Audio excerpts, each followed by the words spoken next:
Afrique Sport, journal du mercato du mardi, et c'est parti pour un tour du marché des transferts. Nous le débutons en Italie avec le dossier Lautaro Martinez. Pour sa succession, la Gazzetta dello Sport nous révèle que l'Inter Milan a recoché un nom du côté de l'Angleterre. Il s'agit de Gabriel Jesus, sous contrat jusqu'en juin 2023 avec Manchester City. Ce dernier réalise une saison correcte pour le moment avec 10 buts en 25 rencontres de Premier League. Les Citizens, qui pourraient être suspendus de Coupe d'Europe pendant 2 saisons, pourraient lâcher plusieurs joueurs cet été. Si l'international brésilien venait à quitter les Sky Blues, il faudra y mettre le prix. Les dirigeants mancuniens estiment leurs joueurs à 75 millions d'euros, un tarif que pourrait refroidir les ardeurs de l'Inter à moins que le transfert de Lautaro Martinez permette d'amortir l'investissement. Et de l'Inter Milan, un bond à la vieille dame, annoncé depuis plusieurs semaines vers la sortie. L'attaquant argentin de la Juventus Turin, Gonzalo Higuaín, pourrait bien faire ses varices durant ce mercato. En effet, le média italien Tuttosport explique que l'avancement de 32 ans ne serait pas indispensable à la vieille dame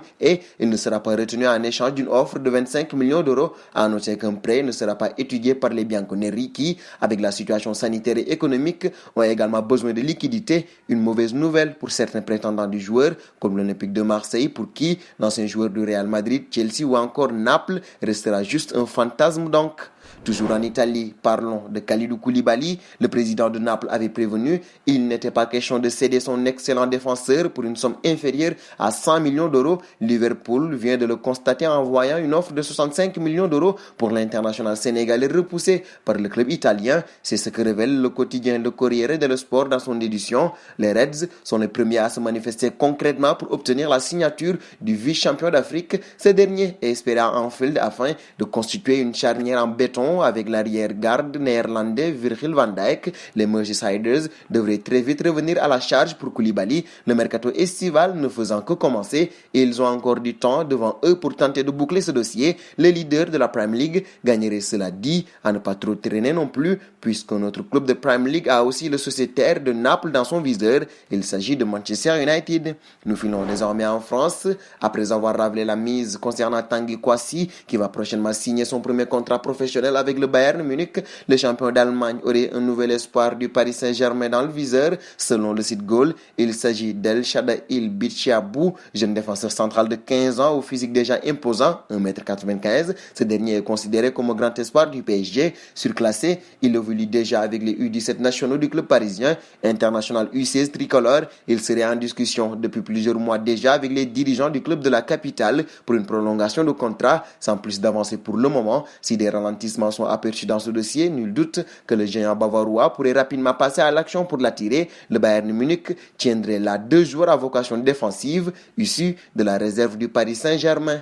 Nous restons d'ailleurs aux alentours du PSG. Actuellement, le Paris Saint-Germain proposerait un nouveau bail de 4 ans à Layvin Kurzawa. Après avoir reçu cette proposition, le clan de l'international tricolore a répondu au directeur sportif brésilien Leonardo. Les représentants du joueur veulent une nette revalorisation salariale. Ils demandent un salaire multiplié par 2. En cas d'échec entre les deux parties, le club de la capitale souhaiterait tout de même le prolonger de 2 mois. Le joueur aimerait finir la saison avec ses coéquipiers, mais une fois encore, il veut un salaire multiplié par 2 ainsi qu'une très grosse assurance en cas de grave blessure sur cette période. Nous filons en Espagne avec Ronaldo Nazario. Au cours d'une vidéo sur Zoom, la légende, actuellement président du Real Valladolid, a ouvert la porte cet été à un retour en Espagne d'Alexis Sanchez. Déjà acteur de l'arrivée d'Atem Ben Arfa, Ronaldo pourrait bien prendre ce dossier en main pour concrétiser l'affaire. L'aspect financier serait le seul gros obstacle. Si Manchester United ne se montre pas trop gourmand, il faudra toutefois convaincre Alexis Sanchez de baisser ses émoluments, d'autant plus que les Mancuniens ne sont pas forcément impatients de le retrouver. Le club est sur la piste de Jadon Sancho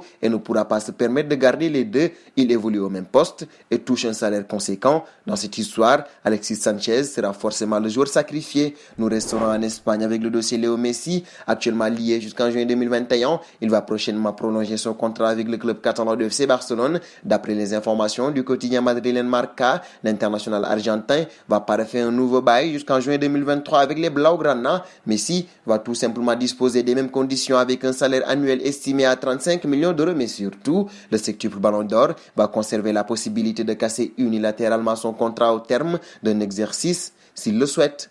Dernier point du journal, une officialisation que personne n'a vu venir. Le CSKA Sofia a officialisé la signature de Younous Sangaré. Le milieu formé au PSG, passé notamment par Guingamp et Lille, était libre depuis le 20 novembre 2019 et la résiliation de son contrat avec les Girondins de Bordeaux. Il a passé sa visite médicale avec succès et participe aux entraînements. Le club bulgare n'a toutefois pas précisé la durée du contrat. Et c'est cette information qui met fin à ce journal du mercato de ce mardi. C'était un plaisir de vous l'avoir présenté. Nous vous donnons rendez-vous demain, tout en vous invitant à vous abonner sur Afrique Sport. C'est pour ne rien manquer du marché des transferts. Abonnez-vous sur la chaîne Afrique Sport pour de nouveaux contenus exclusifs de vos sportifs préférés. N'oubliez pas également d'activer la petite cloche pour ne rien rater.